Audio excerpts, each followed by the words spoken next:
Ladies and gentlemen, welcome back to the Players Zone channel and welcome back to our series that keeps coming along here. The Premier League prediction video is back.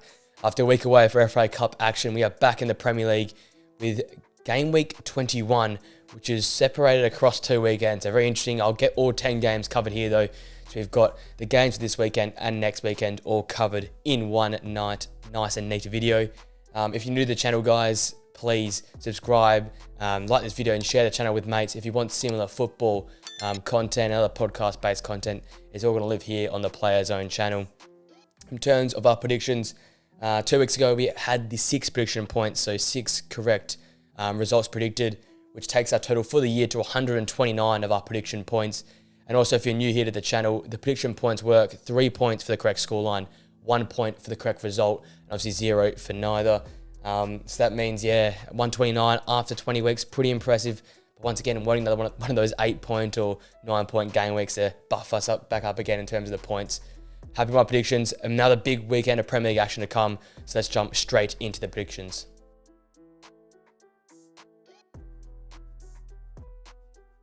Our first game of the game week is in Lancashire. It is Burnley hosting Luton in a relegation 6-pointer, this one here.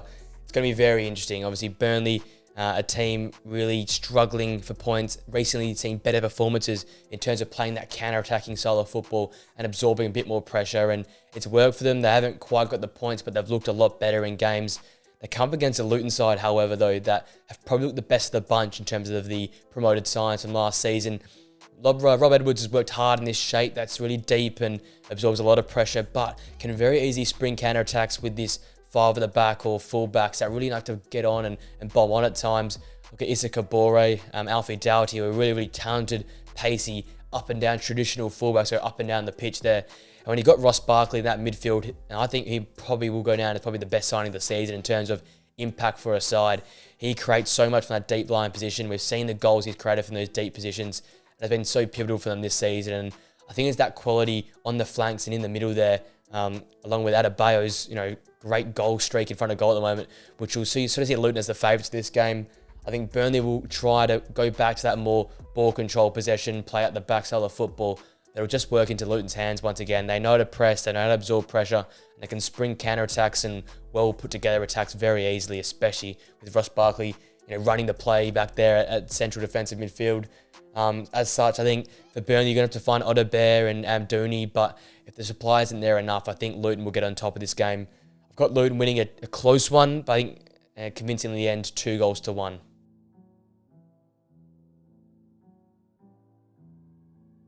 Our next game is an all-London affair. It's Chelsea hosting Fulham. Chelsea right now, their most impossible team to pick at the moment.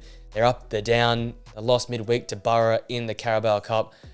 Convincing FA Cup victory, and then also in the Premier League wins and losses, swinging around like roundabouts at the moment. They're the most yo-yoing team I think in the world at the moment. Pochettino's job is truly on the line, and I think if he loses this weekend, backing up after that Middlesbrough performance, there may be some very serious questions asked of him. He's tried a lot. I feel sorry for the guy. There's a lot going on at Chelsea. That's not his problem, but right now he's not getting the team to play the great football they should be playing. Inconsistencies, lacking of confidence, and that defensive identity which they had last season and in seasons past has totally disappeared at the moment. They're relying a lot on Christopher Nkunku, who's just recently got into the team to do a lot for them. Emmanuel Broya is not the answer. Neither is Nicholas Jackson at the moment in front of goals. And it seems like Cole Palmer's holding this team together at the moment alongside Enzo Fernandez. And they come against a Fulham side that can easily tear that all apart. We saw what they did against Liverpool midweek in the Carabao Cup. In that first half, probably the better of the two sides in terms of taking their opportunities, being aggressive when they need to. Anthony Robinson, Palhinha, Willian, all very influential. And this team seems to be clicking again on a really good level. Obviously some players that probably rumoured away in January, but if they all stay together, they can finish the season off quite nicely. And Raul Jimenez back up top, I think, in this game here. That'll be a very hard team to stop, especially on the counter-attack, because they can defend so deep and spring counter-attacks so well. Chelsea will have their hands full in this game. I think, however, they'll have to get over the line just purely because Poch's job is on the line. So I've got Chelsea winning this game, scraping through 2-1.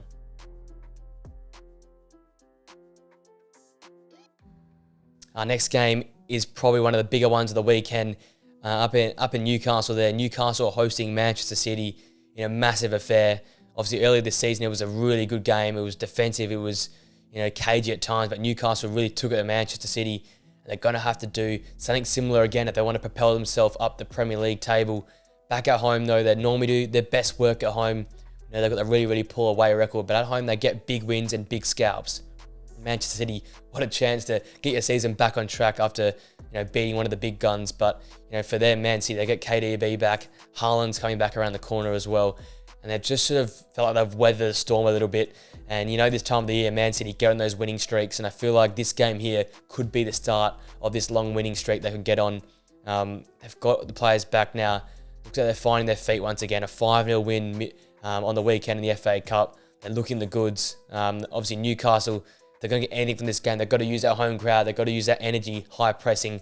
As I always say, if you want to win against Manchester City, you've got to press them hard up the pitch and make things uncomfortable for them, put pressure on the centre-backs and the central midfielders to pass the ball quickly and move the ball fast, because that's when you can see mistakes from Man City, mistakes from Aston, mistakes from the centre-backs, and you can pounce on that. That's what Newcastle have to do in this game. And if you're Manchester City, just make sure, score the first goal, control the game. Don't allow the crowd to really get into the game and build Newcastle's energy and enthusiasm behind them. And you can go and easily win this game right now, because Newcastle are still a bit injury riddled and still lacking that confidence and continuity. The defence is still struggling, so I think Man City can get the better of them in this game. I've got Man City winning this game 3-0. It probably will be closer than that, but I think if the first goes in for the City, it could be a few more to come after that.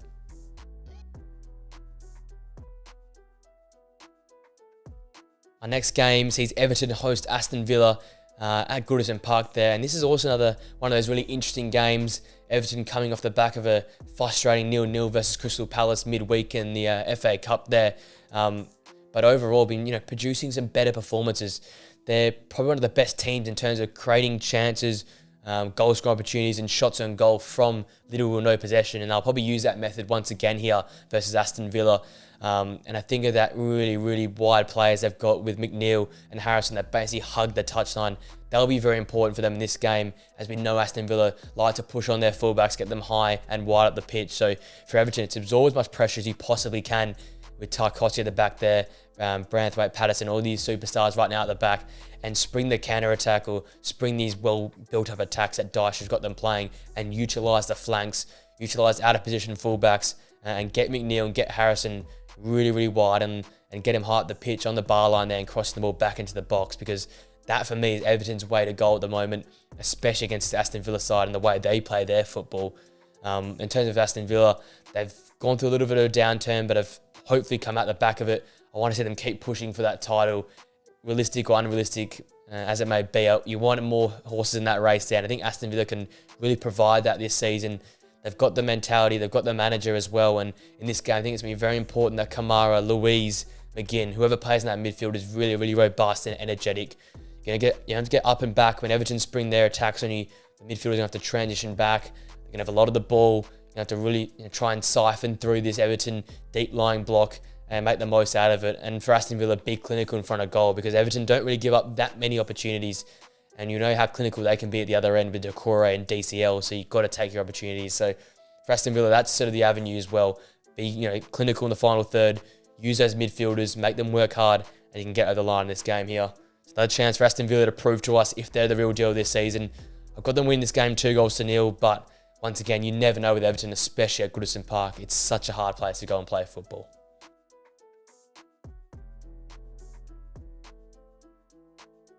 Our next game is the biggest of the weekend, the biggest of this game week. It is Manchester United at Old Trafford hosting Tottenham Hotspur, Ange's first trip to Old Trafford, and Spurs' another test, I guess, this season in terms of how does their style of play stack up against some of the other big teams in the competition. Early in the year, Tottenham got the better of Manchester United, but United were the better team for the first sort of 40 to 50 minutes in that game, and it was Tottenham who came through in the end to get the result. But we've seen since that game that Tottenham's performances have been up here and Manchester United's been right down the bottom. Manchester United probably the second most yo-yoing club in the world, just behind Chelsea. We do not know what we're going to get with this side. An unconvincing 2-0 win versus Wigan off the back of a poor 2-1 loss to Nottingham Forest last time out in the Premier League. It's basically Mainu and Bruno Fernandes or nothing at the moment. these two guys hold the key for the side. And when Ten Hag's benching Manu or dragging him at half time or 60 minutes, you see the team fall apart, and he's persisting with some players like Anthony that ain't working. Well, we want to see Amad Diallo, and we're seeing Rashford and Højlund really struggling, really baby steps in terms of improving in performances. And it's a lot of tinkering to be doing at Manchester United at the moment. Obviously, injuries have played a part in that. Players are coming back, but still, you expect more from Ten Hag and his side. And they come against Tottenham here, and it could get really ugly if they're not very careful, because Tottenham at the moment, with the signing of Werner, you got Werner, Richarlison, Brennan Johnson, all really pacey, direct players that can really exploit the Manchester United back line, especially the lack of pace at centre back that we've got at the moment. And you got Dejan Kulusevski, who's reinvented himself as a number 10 in this side, and really showing me that he's got the ability to play that sort of central role and pick balls up in midfield and be a pivotal part for this Tottenham side. They've got about their job so well in January. They've got Dragusin also coming across from the Serie A to join them at centre-back. They've got some great signings, some great players. They've really dealt with the Maddison and Van de Ven loss quite well. They're still in the hunt for the title race, sitting in 5th, and definitely love the way that Ange has gone about his football. I think in this game, with their togetherness, with their confidence and the way they play their football, it would just be too overwhelming for Manchester United. I've got Tottenham winning this game 3-0. I think it'll be a goals galore, back and forth through the game, but at the end of the day, Tottenham's a more clinical side. They're the better side, and they'll get over the line in this classic at the top of the table.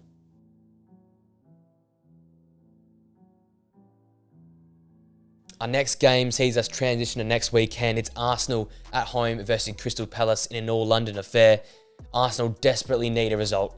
3 losses on the spin, really poor performances, and are lacking that clinical edge in the final third. We're still waiting to see if they'll sign a striker, but right now that seems to be the missing link at the moment. I'm looking for more quality performances from Ødegaard, from Martinelli, from Gabby Jesus or Nketiah. It's these players in the final third that I feel have not been good enough. They've missed opportunities, they haven't created enough. And right now for Arsenal, just speed the game up, play with a bit more pace, play with a bit more urgency. You saw it against Liverpool in the FA Cup. They played a little bit, higher pace, higher tempo, and they created some big chances in that first half. But once Liverpool absorbed that pressure and got in control of the second half, it was all Liverpool's way. So be clinical in front of goal, take your opportunities when you have the opportunity, and get some goals. They need some goals in them to sort of boost your team, give it some confidence, and spring it back to life, because if they lose another game here, the title has probably slipped away from them already, and we're not even hit February at the moment. So really important this game for them. And it's no easy feat as well. Crystal Palace are a difficult team to play. Roy Hodgson's got Elise and Eze playing some fabulous football at the moment, joined by an informed Mateta. Crystal Palace will probably look to use these 3 in the counter-attack. Sit in deep, Gahey and Anderson absorb some pressure, use that great back line and midfield reinforcements with Will Hughes and Doucouré or Jefferson, whoever plays in that midfield there, maybe Jefferson Lerma as well, and then spring the counter-attacks and use Elise and use Eze's skillful and direct nature. We saw them get close against Chelsea. We've seen them challenge a lot of teams this season, draw to Man City, so they can definitely do it against Arsenal. They're going to make it hard for Arsenal, but I think the desperate need for a result, need to bounce back. I think Arsenal will get the result. Got them winning this game 3-1.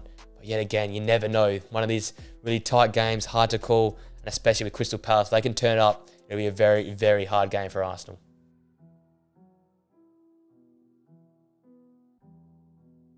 Our next game is basically a relegation 6-pointer. It's Brentford hosting Nottingham Forest. Brentford sitting in 16th, only 4 points away from the drop, whilst Forest are 5 points clear, sitting in 15th. So 2 teams that have heavily underperformed this season and have been shadows of themselves. Obviously, Ivan Toney's suspension will be up and will be able to play this game. So that'll be a massive inclusion for Brentford. If he's fit and available to play, he can be the difference maker. But equally, they've got one in Nottingham Forest as well, because Nuno's refound Morgan Gibbs-White best form, playing in the number 10 behind the central striker. He caused chaos at Newcastle, caused chaos against Manchester United, alongside Anthony Elanga and informed Chris Wood. I think Nottingham Forest right now are just rolling on a different level, and Brentford's lack of continuity and really just lack of confidence at the moment will probably get the best of them. I think Nottingham Forest under Nuno are going to find a little bit of that new manager bounce. They're playing some good football, and I think they'll get the better of this Brentford side, despite Brentford being so good at home and potentially Ivan Toney leading the line once again for Brentford. I think Nottingham Forest will get up the line 2-1. Yet again, one of those hard games to call. Another massive game in terms of relegation permutations.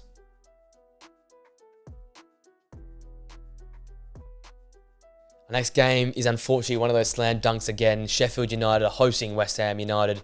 Sheffield at the moment are definitely the worst team in the competition, and outside, I guess, of a Chris Wilder masterpiece, I think West Ham get the better of this game.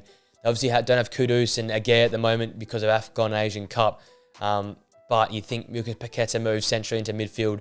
Maybe we see Bowen back at the flank or another winger introduced, and West Ham will be totally fine. They're in good form at the moment. The only test for them is to see if they can, get a win and get a result against a low block. They're normally the team that plays the low block and counter-attacks really well. But without Kudus and playing in the front foot and maybe being exploited on the counter-attack, can West Ham get the result? They'll probably desperately need it. Continue this good run of form, continue to push up the ladder and potentially push for a Europa League or Conference League position on the ladder in terms of merit on top of their great run in the Europa League. As such, I think West Ham get this win quite comfortably, 3-0.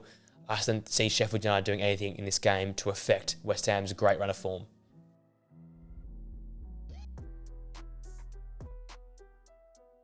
Our penultimate game of the game week sees Bournemouth host Liverpool. And obviously, really informed Bournemouth at the moment.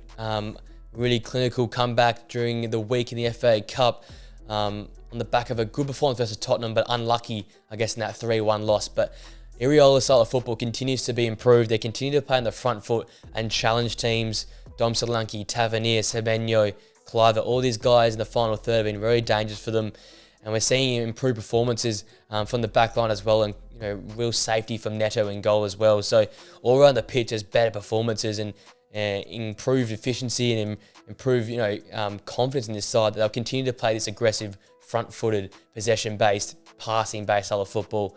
They broke Tottenham apart a few times. They just couldn't get the finishing touch. And I think if they be clinical in front of goal, they could cause Liverpool some troubles. Obviously, Liverpool, for me right now, are the best team in England, continue to play football at a high level. Darwin Núñez continues to create chances.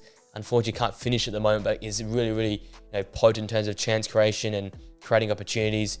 Got a really solid back line at the moment with Kanate and Van Dijk. And despite Trent going down, Connor Bradley's playing at a great level as well. And without having a left back, Joe Gomez is playing at a great level as well. And you know what Alisson does in goal, McAllister in that deep midfield position. It's obviously they're all functioning at a great level, but the problem is you've got no Mo Salah or Endo for the next month or so. So how are Liverpool going to fight through this period? How they're going to deal with these sort of missing pieces, like how City dealt with Haaland and De Bruyne missing. It'll be interesting to see. But in this game here, I think they've got too much great form at the moment, too many good players. Bournemouth will take it to Liverpool, but I think they've got too much in this game. I've got Liverpool winning this game 3-1. I think, too much clinical nature in the final third. Too much confidence, too much form. They'll keep this good train rolling and continue to hold that top spot in the Premier League.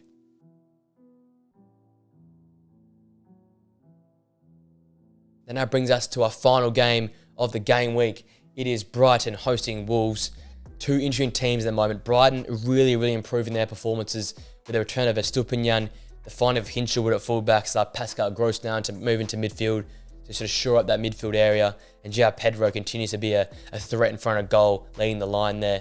They obviously were very unfortunate last time out in the Premier League to draw to West Ham 0-0. They had 22 shots, something like that silly in that game. They dominated that game off the park and probably deserved the win there on the back of obviously beating Tottenham 4-2 the game before that as well. So they're really back to scoring goals, back to creating chances, and back to looking like a real top half, top eight sort of team again.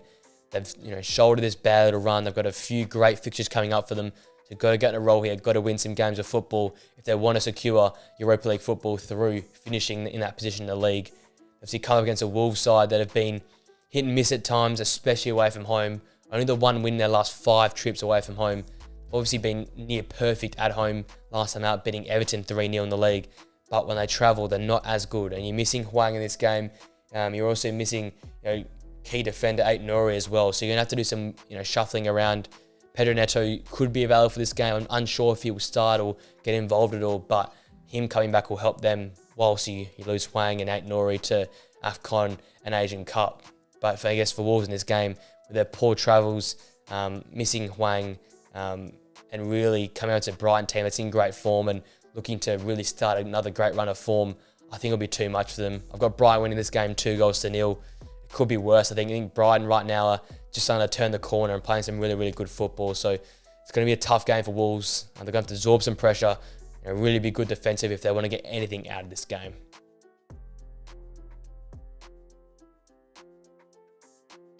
With That all being said, ladies and gents, that brings this week's Match Week 21 Premier League predictions to an end. Cannot believe it. We're getting closer and closer to the end of the season.